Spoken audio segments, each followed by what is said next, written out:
പ്രവാസ ലോകത്തെ വാർത്തകളും വിശേഷങ്ങളും അതുപോലെ മാറി മാറി വരുന്ന നിയമങ്ങളും നേരത്തെ അറിയാൻ ഈ ചാനൽ സബ്സ്ക്രൈബ് ചെയ്യൂ. അടുത്തുള്ള ബെല്ലൈക്കൺ എനേബിൾ ചെയ്യാൻ മറക്കേണ്ട. നമസ്കാരം, ഒമാൻ വാർത്തകളിലേക്ക് സ്വാഗതം. ഇന്ന് ഫെബ്രുവരി 25. പ്രധാന വാർത്തകൾ. ഒമാൻ അടക്കമുള്ള ഗൾഫ് രാജ്യങ്ങളിൽ വേനലവധിക്ക് മാസങ്ങൾ അവശേഷിക്കവേ കേരളം ഉൾപ്പെടെ ഇന്ത്യയിലേക്കുള്ള ടിക്കറ്റ് ബുക്കിംഗുകൾ വിമാന കമ്പനികൾ ആരംഭിച്ചു. മെയ് അവസാന വാരത്തിലോ ജൂൺ ആദ്യത്തിലോ ആയിരിക്കും ഒമാനിൽ വേനലവധി ആരംഭിക്കുക. തുടർന്ന് 2 മാസത്തോളം നീളുന്ന അവധിക്കായി ഇന്ത്യൻ വിദ്യാലയങ്ങൾ ഉൾപ്പെടെയുള്ള വിദ്യാഭ്യാസ സ്ഥാപനങ്ങൾ അടയ്ക്കും. ജീവനക്കാർക്ക് 1.5 മാസത്തിലേറെയും വിദ്യാർത്ഥികൾക്ക് അതിൽ കൂടുതലും അവധി ലഭിക്കും. ഇതോടെ കുടുംബങ്ങൾ ഉൾപ്പെടെ ധാരാളം പ്രവാസികൾ നാട്ടിലേക്ക് യാത്ര തിരിക്കും. ഓരോ സ്കൂളുകളും അവധി ആരംഭിക്കുന്ന തീയതികളിൽ അറിയിച്ച് രക്ഷിതാക്കൾക്ക് ഇതിനോടകം സർക്കുലർ അയച്ചിട്ടുണ്ട്. ആഗസ്റ്റ് ആദ്യവാരത്തിലാണ് ക്ലാസുകൾ പുനരാരംഭിക്കുന്നത്. ഇതിനാൽ തന്നെ മുൻകൂട്ടി ടിക്കറ്റ് ബുക്ക് ചെയ്ത് അമിത നിരക്കിൽ നിന്നും രക്ഷപ്പെടാനാണ് രക്ഷിതാക്കൾ ശ്രമിക്കുന്നത്. നിലവിൽ കേരളത്തിലെ എല്ലാ വിമാനത്താവളത്തിലേക്കും കുറഞ്ഞ നിരക്കിൽ ടിക്കറ്റുകൾ ലഭ്യമാകുന്നുണ്ട്. പ്രധാനപ്പെട്ട വിമാന കമ്പനികൾക്കെല്ലാം നിരക്ക് മുൻകാലങ്ങളെ അപേക്ഷിച്ച് വലിയ കുറവാണ് രേഖപ്പെടുത്തുന്നത്. മംഗലാപുരം ഉൾപ്പെടെ ഇന്ത്യയിലെ മറ്റിടങ്ങളിലേക്കും നിരക്കിൽ കുറവുണ്ട്. എയർ ഇന്ത്യ എക്സ്പ്രസ്, സലാം എയർ, ഇൻഡിഗോ തുടങ്ങിയ മിക്ക വിമാനങ്ങളുടെയും നിരക്കിലും വൻ കുറവുണ്ട്. അവധിക്കാല യാത്രകൾ കഴിഞ്ഞ് യാത്രക്കാരും കുറഞ്ഞതോടെയാണ് ഏറ്റവും കുറഞ്ഞ നിരക്കിൽ ടിക്കറ്റുകളുമായി വിമാന കമ്പനികൾ രംഗത്തെത്തിയത്. കേരള സെക്ടറുകളിൽ ഉൾപ്പെടെ ഒമാനിൽ നിന്നുള്ള സർവീസുകൾക്ക് സമീപകാലത്തെ ഏറ്റവും കുറഞ്ഞ നിരക്കാണ് നിലവിൽ ഈടാക്കുന്നത്. ഒമാനി അധ്യാപക ദിനത്തിൽ അധ്യാപകർക്ക് ആശംസയുമായി പ്രഥമ വനിതയും സുൽത്താന്റെ പത്നിയുമായ സയ്യിദ അഹദ് ബിൻത്ത് അബ്ദുള്ള അൽ ബുസൈദി. പ്രിയപ്പെട്ട മാതൃരാജ്യത്തിലെ എല്ലാ അധ്യാപകർക്കും ഞങ്ങളുടെ ഹൃദയംഗമായ ആശംസകൾ അറിയിക്കുകയാണെന്നും വിദ്യാർത്ഥികളുടെ കഴിവുകൾ വർദ്ധിപ്പിക്കുന്നതിനും ഉന്നത മൂല്യങ്ങൾ, ശാസ്ത്രങ്ങൾ എന്നിവ ഉപയോഗിച്ച് അവരുടെ കഴിവുകൾ ഉയർത്തുന്നതിനും പരിശീലിപ്പിക്കുന്നതിനും സമൂഹത്തിൽ നല്ല മാറ്റങ്ങൾ കൊണ്ടുവരാൻ സഹായിക്കുന്ന രീതിയിൽ വ്യത്യസ്ത തരം അറിവുകൾ നൽകുന്നതിനും അധ്യാപകർ നൽകുന്ന നിരന്തരമായ സംഭാവനകളെ വിലമതിക്കുകയാണെന്നും അവർ പ്രസ്താവനയിൽ പറഞ്ഞു. അധ്യാപകർക്ക് അവരുടെ മഹത്തായ വിദ്യാഭ്യാസ ദൗത്യം നിർവഹിക്കുന്നതിൽ വിജയം ആശംസിക്കുന്നതായും തങ്ങളുടെ കടമകൾ നിർവഹിക്കുന്നതിൽ ആത്മാർത്ഥമായി പരിശ്രമിച്ച വിദ്യാഭ്യാസ മേഖലയിലെ മറ്റെല്ലാ ഉദ്യോഗസ്ഥർക്കും ഞങ്ങളുടെ അഗാധമായ നന്ദി അറിയിക്കുകയാണെന്നും അവർ പറഞ്ഞു. എല്ലാ വർഷവും ഫെബ്രുവരി 24-നാണ് ഒമാൻ ദേശീയ അധ്യാപക ദിനം ആഘോഷിക്കുന്നത്. സീബ് വിലായത്തിലെ വാദി അൽ ജിഫ്നൈൻ അണക്കെട്ട് കാർഷിക ഫിഷറീസ് ജലവിഭവ മന്ത്രാലയം ഉദ്ഘാടനം ചെയ്തു. മേഖലയിലെ പ്രളയം തടയാനും ജലക്രമീകരണം നടത്താനും ലക്ഷ്യമിട്ടാണ് ഡാം നിർമ്മിച്ചത്. മന്ത്രിസമിതിയുടെ assistant secretary general Sayyid Harib bin Thuwaini al സെയ്ദിന്റെ കാർമ്മികത്വത്തിലായിരുന്നു ഉദ്ഘാടന ചടങ്ങുകൾ. സമഗ്ര പ്രളയ സംരക്ഷണ സംവിധാനം സ്ഥാപിക്കുന്നതിൽ മന്ത്രാലയത്തിന്റെ പ്രതിബദ്ധത ജലവിഭവ under secretary engineer Ali bin Muhammad al Abri ഊന്നിപ്പറഞ്ഞു. ഭൂഗർഭജല റീചാർജ്, ഉപരിതല സംഭരണം, പ്രളയ സംരക്ഷണമടക്കം വിവിധ വിഭാഗങ്ങളിലായി 200 അണക്കെട്ടുകൾ രാജ്യത്തുണ്ട്.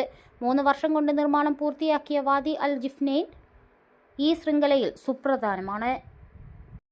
3.5 പതിറ്റാണ്ടിന്റെ പ്രവാസ ജീവിതം അവസാനിപ്പിച്ച് നാട്ടിലേക്ക് മടങ്ങുന്ന ഓവർസീസ് കണ്ണൂർ സിറ്റി കൂട്ടായ്മയുടെ വൈസ് ചെയർമാൻ ഷുഹൈബ് വാഴക്കുളങ്ങരയ്ക്കും പത്നി സെറീന സാഹിബയ്ക്കും OKCK കുടുംബാംഗങ്ങൾ ഹൃദ്യമായ യാത്രയയപ്പ് നൽകി. പ്രസിഡന്റ് ഇർഷാദ് മഠത്തിൽ മൊമന്റോ നൽകി സ്നേഹാദരവ് പ്രകടിപ്പിച്ചു. ഉപദേശക ബോർഡംഗം തഫ്സി പൊന്നാട അണിയിച്ചു. വനിതാ ഗ്രൂപ്പ് അംഗം സെറീന സാഹിബയെയും പൊന്നാട അണിയിച്ച് ആദരിച്ചു. റമസാൻ അടക്കമുള്ള വിവിധ സമയങ്ങളിൽ വൈദ്യുതി വിച്ഛേദിക്കുന്നത് നിരോധിച്ചതായി authority for public service regulatory chairman doctor Mansoor Talib al Hinai പറഞ്ഞു. അതോറിറ്റിയുടെ കഴിഞ്ഞ വർഷത്തെ പ്രവർത്തനങ്ങളും ഈ വർഷത്തെ പദ്ധതികളും മാധ്യമപ്രവർത്തകരോട് വിശദീകരിക്കവെയാണ് ഇക്കാര്യം അറിയിച്ചത്. ആഴ്ചയിലെ അവസാന പ്രവൃത്തി ദിവസം, ആഴ്ചയിലെ അവധി ദിവസങ്ങൾ, വൈകുന്നേരം 5-നും രാവിലെ 7-നും ഇടയിൽ പൊതുവിദ്യാഭ്യാസ ഡിപ്ലോമ പരീക്ഷാ കാലയളവ് എന്നിവയാണ് വൈദ്യുതി വിച്ഛേദിക്കുന്നതിന് നിരോധനം ഏർപ്പെടുത്തിയിരിക്കുന്നതെന്ന് ഡോക്ടർ മൻസൂർ അൽ ഹിനായി വ്യക്തമാക്കി.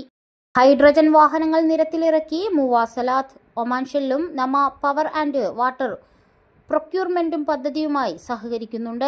ഒമാനിൽ എമിഷൻ ഫ്രീ ഗതാഗത സേവനങ്ങൾ ഉറപ്പുവരുത്തുന്നതിന്റെ ആദ്യ ചുവടുവെപ്പായാണ് ദേശീയ ഗതാഗത കമ്പനി ഹൈഡ്രജൻ പ്ലാന്റ് അവതരിപ്പിച്ചത്. ഭാവിയിൽ ഈ വിഭാഗത്തിൽപ്പെട്ട കൂടുതൽ വാഹനങ്ങൾ നിരത്തുകളിൽ കാണാനാകും. Indian social club Oman Kerala വിഭാഗത്തിന്റെ 2025-26 വർഷങ്ങളിലേക്കുള്ള പുതിയ ഭാരവാഹികളെ തിരഞ്ഞെടുത്തു.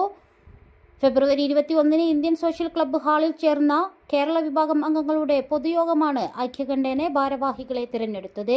2 വർഷമാണ് പുതിയ ഭരണസമിതിയുടെ കാലാവധി. ഒമാനിലെ ആദ്യത്തെ ഹരിത ഹൈഡ്രജൻ ഇന്ധന സ്റ്റേഷൻ മസ്കത്ത് അന്താരാഷ്ട്ര വിമാനത്താവളത്തിന് സമീപം ആരംഭിച്ചു. ഷെൽ ഒമാനാണ് പദ്ധതി യാഥാർത്ഥ്യമാക്കിയത്. സുസ്ഥിര ഗതാഗതത്തിനായുള്ള രാജ്യത്തിന്റെ മുന്നേറ്റത്തിലെ പുതിയ നാഴികക്കല്ലാണിതെന്ന് ഷെൽ ഒമാൻ പ്രസ്താവനയിൽ പറഞ്ഞു. പ്രതിദിനം 130 കിലോഗ്രാം വരെ ഹൈഡ്രജൻ ഇന്ധനം ഉൽപ്പാദിപ്പിക്കാൻ ശേഷിയുണ്ട്.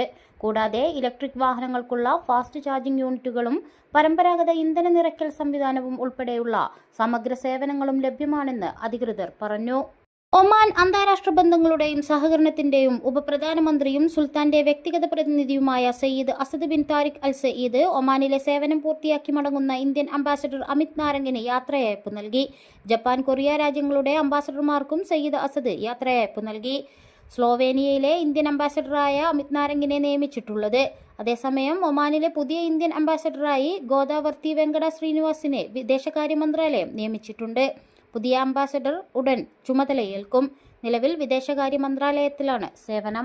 ഇന്ത്യൻ സോഷ്യൽ ക്ലബ്ബ് മലയാള വിഭാഗം ഭരണസമിതിയിലേക്കുള്ള തിരഞ്ഞെടുപ്പിൽ സാഹോദര്യം പാനലിന് സമ്പൂർണ്ണ വിജയം. 2017 ശേഷം നടന്ന ആദ്യത്തെ പ്രധാന തിരഞ്ഞെടുപ്പാണിത്. സമ്മതിദാനാവകാശമുള്ള അംഗങ്ങളുടെ പൂർണ്ണ പിന്തുണയും സാഹോദര്യം പാനലിന്റെ ശക്തിയുമാണ് ഈ പരിപൂർണ വിജയത്തിലൂടെ പ്രകടമായിരിക്കുന്നതെന്ന് തിരഞ്ഞെടുക്കപ്പെട്ടവർ പറഞ്ഞു. സാഹോദര്യം പാനലിന്റെ അംഗങ്ങൾ ഉടൻ തന്നെ 2 വർഷത്തേക്കുള്ള പുതിയ ഭാരവാഹിത്വം ഏറ്റെടുക്കും. ഇതോടുകൂടി ഇന്നത്തെ വാർത്തകൾ ഇവിടെ പൂർണ്ണമാവുന്നു. കൂടുതൽ ഒമാൻ വാർത്തകളും വിശേഷങ്ങളുമായി നാളെ വീണ്ടും കാണാം. നമസ്കാരം.